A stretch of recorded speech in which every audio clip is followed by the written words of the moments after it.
How long is a turn?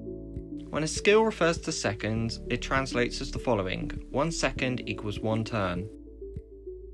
Let's have a look at the Edict of Milan. This active skill's effect will remain for the next 5 seconds, therefore the next 5 turns. But why have I included this particular section in this guide? Let's imagine the following scenario.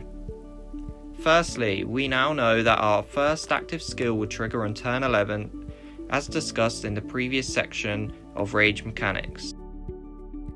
Let's say you're in a murder ball, and the enemy you've been focusing on has decided to retreat out of the murder ball, and you continue to attack them.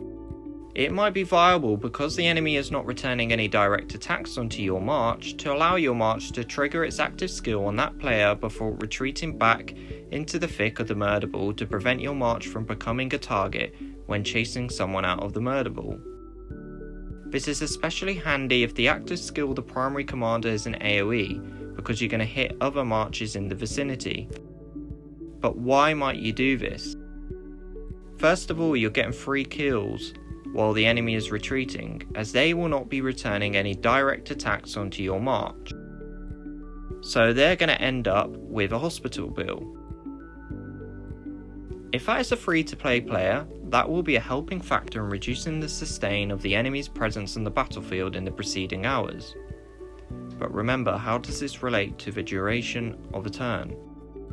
If we are in a scenario like this of a murder ball, it is going to be very chaotic and sometimes is difficult to track your march, let alone the activation of your active skills.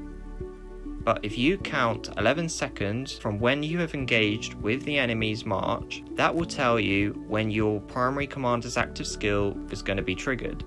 Remember, 13 seconds from engaging with the enemy march will be the activation of the secondary commander's active skill as well. Always be mindful where your march is in these particular scenarios, because soon as you hit the outskirts of a murder ball, you will become visible, and therefore will become a target of the enemy, and the hunter will become the prey.